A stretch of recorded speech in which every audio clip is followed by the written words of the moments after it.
can't breathe. Doobie Dutch, can't breathe. When I work... What's up, SE Nation? Ramsey here. So, I talked to a lot of aspiring SEs or people who've just started their job 2 or 3 weeks or months ago, and they're all excited about the job, and I think sales engineering is the best job ever. However, there are certain things that we need to pay attention to, and we handle a lot of, for lack of a better word, crap that lands on our shoulders. And I wanted to talk about these in this video, just to make sure that anyone who's about to become an SE knows that it's not all sunshine and rainbows. There are some things that you're going to have to handle. The good news is, most of the great SEs that I've talked to have figured out a way to handle those. So there is a path. On the other hand, a lot of SEs actually fail early on to handle those, and they just become mediocre SEs, and they become a resource versus proactive SEs, as we talked about in the last video. So let's dig into these right now. One of the biggest issues that many SEs would talk to me, especially before the pandemic, and it might be starting now, is that sometimes they're called on to fly halfway across the country to get to a meeting that is not really qualified. Generally speaking, we have different kinds of SEs. Some SEs are local, like myself. Well, I'm not an SE, but I am local to my area, to my territory, Ottawa. So if there's a customer meeting and it's unqualified, it costs me 20 minutes, maybe. I may have other meetings, so it maybe cost me 5 minutes, and other meetings in the same area, so it may have cost me 5 minutes.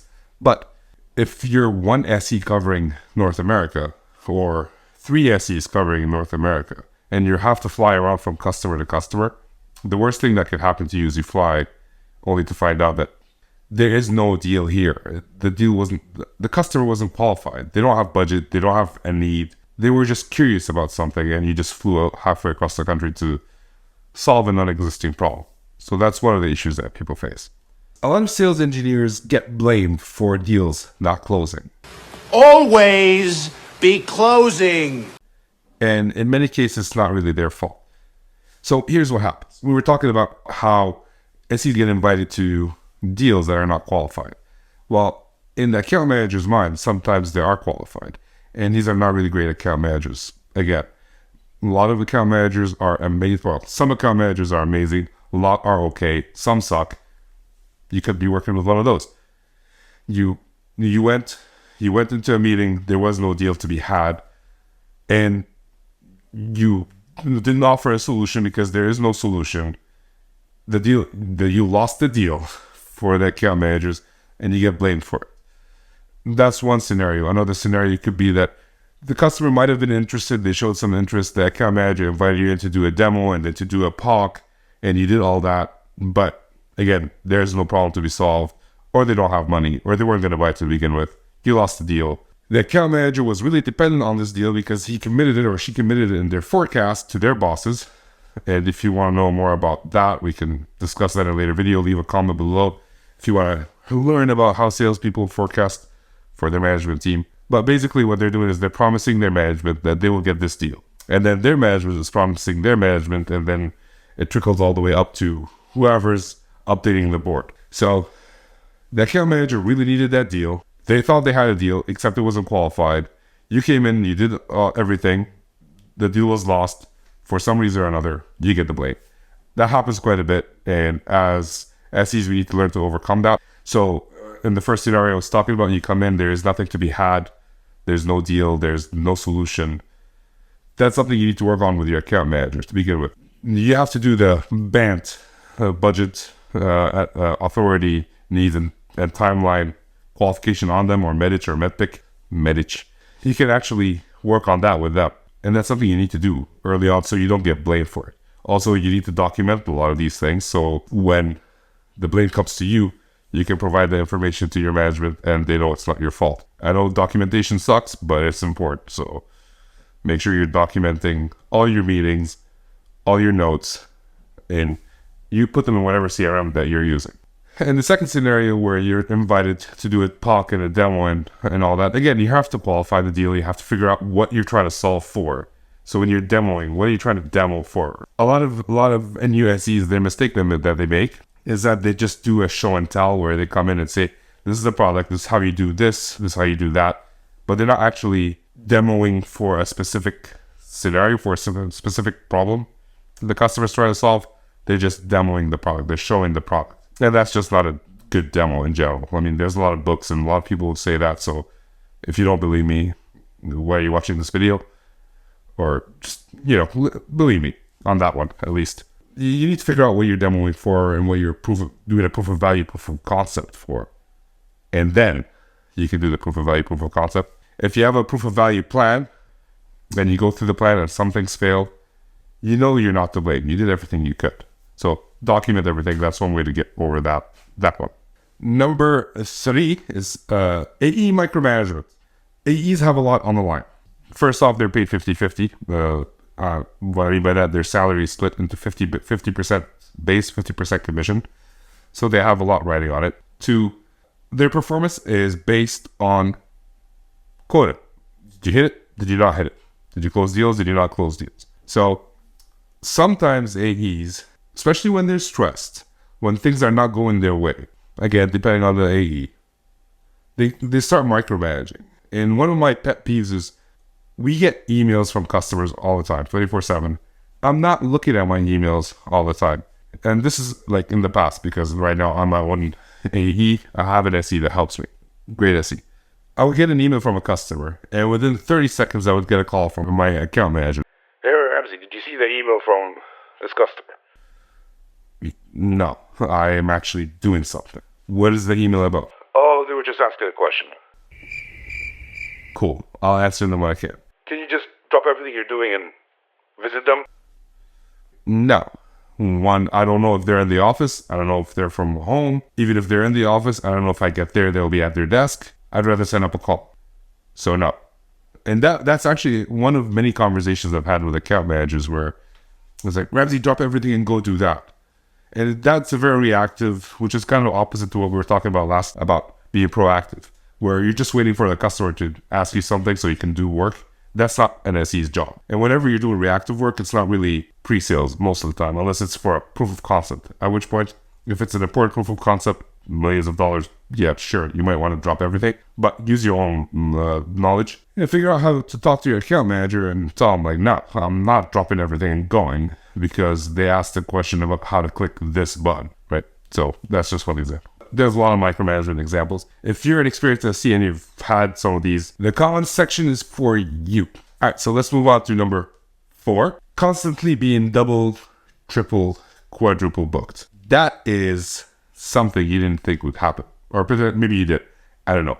I didn't think it would happen. But I had one account manager, but I had the luxury of setting my own appointments with my own customers. So a lot of times he would double book over my own meetings that I set up with his own customers. I'm working on a demo with that person. I want to do the demo. I want to prepare for it. I want to do discovery. He books me on a call with somebody else. I'm like, dude, I am already booked. Look at my calendar. You start thinking that they don't know how to recount. I've done that mistake as well, but it was once or twice. So that being said, when you have multiple account managers, double booking will become kind of a reality. Then it'll be up to you to figure out which meeting is more important. Just because it was booked first doesn't mean it's the most important one, but you're going to have to make that judgment. And if you can't make the judgment, then you have the management make that judgment for you, especially if you have multiple account managers working on multiple deals, not sharing quota. Some companies have account managers share quota. Let's say they're in the same territory working with similar customers, one quota. But most companies have account managers having different quotas. So now they're fighting over you, the one resource that they have, and I don't like being called a resource. It'll be up to you to figure out, we're going to say no, we're going to say yes. If you're going to say no, how are you going to say no? We're not pissing off the account manager. Number 5 is being interrupted during demos by your own account manager. The book, where is it? The book Demo to It, the author, Bob Reifstad, actually talks about a situation where someone was demoing something and account manager says, hey, can you show that part? And the person doing the demo walks over to that person, gave him the mouse and said, you do the demo. It's the worst thing when an account manager interrupts an SE in the middle of a flow for something not really needed. If a salesperson needed something shown, that's something to be discussed before they're even starting to prepare for the demo. For example, I was working on a demo with one SE today. We had a discussion of what we want to show, what was easy to show, what was hard, how long will it take to do this. We need to demo it by Friday. We could do all these things and we won't be able to demo it on Friday, or we can do a portion of it, have it simple, have it snappy, straight to the point, and demo it on Friday. Maybe if that will earn us another demo if need be, or it will jump us straight into a proof of value if that's what they wish. One of the big tips that I provide my SEs, especially when they have account managers who interrupt all the time, is to invite them to a demo preparation call. What is it that you need to show? What is it that they need to see? Then you can build a plan together, and then you can go to a demo. And if they interrupt you, well, at that point, you could be pissed. Number 6, expected to know everything, but not given time to know everything. Most customers are understanding that we don't. AEs, some of them have never been SEs, a lot of them have, but they've forgotten. They think that you have to know everything before you get on a call. And if you have one product, 2 SKUs, whatever, yes, you can know a lot more than someone like me who has, I don't know, 20, 30 products. Like, I don't even know how many products I have anymore. So I don't know everything about everything. My SEs don't know everything about everything. Like, we have specialists in different areas. The big thing is, most times we don't have time to learn. So how do we make time to learn? Well, you protect your calendar like a madman or a woman. You choose. If you want to learn something, you have to put on your calendar. You might get double booked, triple booked, and then it's up to you to decide which one you're going to keep, which one you're not going to keep. A lot of meetings are internal. You can just say no, thank you. But, you know, if it's a customer meeting and it's qualified and it's a big deal, then you can make the decision if you want to shift it to some other day of the week or make up for it later that night, whatever it is. Be conscious about it. Be purposeful about learning. And that's how you get to learn a lot more about your product, and you don't have to say, I'll get back to you on that as often. 7, this is a personal thing, drinking.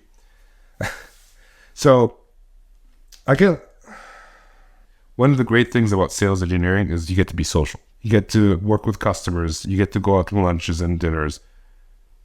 Sometimes it gets excessive. People get drunk. A lot of times it's account managers. Some SEs are extroverts and enjoy going to grab a drink, and there's nothing wrong with that. But a lot of SEs who are not like that, and I know a lot of them, more introverted, we enjoy going out. We just don't enjoy drinking that much. We don't enjoy being out late all the time. We have families, we have kids. We get into situations where there's a lot of getting together after work hours, a lot of drinking, a lot of people making fools of themselves. Question that a lot of my clients ask me, like, how do I handle the situation? I don't want to have another drink. One of the greatest things that I've ever said is, I'm fasting, so I don't drink. I'm fasting against drink. And, you know, that tends to work for me. But I always have a cup of water with me. Someone tries to force me, it's like, hey, cheers, here's a cup of water. A lot of times if they tell me to try to force me to drink, I'm at an age right now where I just give them a stare. Like early on in my career, I would just say something, I'm good for now. I can't drink. I don't need to drink. It's against my religion. You can actually say that and they will get off your back most often than not. You always have that one person who will try to force you either way, and you just have to be strong and firm in your beliefs that you don't want to drink or you don't need to drink right now. I mean, there's nothing wrong with an occasional drink, but if it happens every week, it's up to you if you want to do it or not. You don't have to do that. I guess that's the point that I'm trying to make. You don't have to do it. You can say no. They will get over it. At some point, they have enough drinks that they won't even notice what you're doing. Number 8 is you have performance is based on quota attainment. A lot of SEs, when they join, for the first few months, they might be given a draw. And what that means is they split your quota or your commission over 12 months, and they give you like that month's allotted commission, just to make sure that you're wrapping up and you're not losing on that commission because you're just starting and they don't want you to suffer because of it. But then when you start getting into it, you have a quota, and salespeople have a much worse where their entire performance is based on did you hit quota or not. As SEs, you will face that to a lesser extent, but still face that. And that's not great because even if you do everything right, sometimes you just don't win a deal. Sometimes you lose deals. It didn't affect your performance of how you did during that demo or the proof of concept or whatever. Maybe you didn't do a great job in discovering, or maybe there wasn't enough deals around to make quota. There's many reasons why you might not make quota. It could be that you're a bad SE, or it could be there's enough deals, or your salesperson's not finding new opportunities, or your salesperson's horrible at negotiating at the end. But it all affects you and your performance. Number 9, demos scheduled last minute with minimal information. Happens all the time.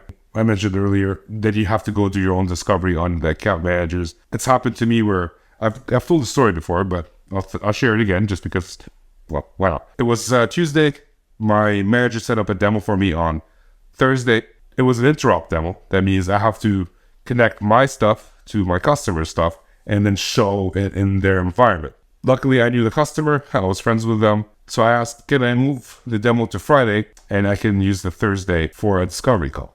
They said yes. Their product was not working at all. So if I connected my product to theirs, it would look like my product sucked because in front of 12 people, I'm debugging, I'm sweating, I'm not figuring out what's going on. But in front of 2 people where I could push back and say, hey, no, this is your fault, they figured it out. Friday came along, best demo ever. Walked out of the meeting room, my account manager turns to me and says, this was just a few clicks, why couldn't you have done it on Thursday? I explained to him exactly what happened so that he will understand for next time. 2 or 3 days, interop demo might not work. Salespeople don't understand what sales engineers have to go through to prepare a good demo. And we have to educate them. We have to tell them. We have to show them. We need more time. So my tip for you here today is if you're scheduled a short notice demo, assess the situation. If, again, it's a big deal, the account manager gave you all the information and you can do a good demo. When you start the demo, get confirmation from the customer that this is what they want to see. If they say yes, proceed. If they say no, then you do a discovery call with them. If you do a discovery on the account manager and they don't give you any information, then say no to the demo. Number 10,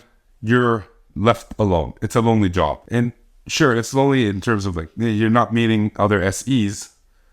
You're meeting a lot with customers and your account managers and all that, but other SEs, especially if you're field and in the field and you're remote, it might get lonely. The big problem with that is you're left to do your own mistakes. And if you don't have a good salesperson or a good manager, you may never find out. So if you're doing something wrong today and no one notices, in 5 years, you might be doing the same mistake. That's where you as an SE have to be proactive and seek other SEs. Share with them what you're doing so that they can challenge you, so that they can tell you you're doing wrong and then you have to defend it. It's like a master's defense. Never mind. Work your way so that you can actually develop relationships with other SEs within the company. And you can work together to learn together, to do mistakes together. And you won't be so lonely. It won't be as hard of a job as well. Because a lot of SEs join a company and they're left to their own devices to figure out stuff. Every company will offer you a mentor. Most mentors don't know what they're doing. So don't wait just for them. Get more mentors. Get your own mentors. Get friends who start around the same time. See what their mentors are thought. Just expand your horizon that way as well. And we handle a lot of stuff, but that's why we get paid the big bucks. And I'm happy about being the sales engineer because once you get past those things, sales engineering is great. Once you know how to handle these different situations, how to learn from other people, how to make mistakes and still succeed, the job becomes easier. Anyways, that's it for me for today. If you did enjoy this, please make sure you like, you share if you haven't, subscribe if you haven't. And I will see you next time. Now, get back to work. Peace.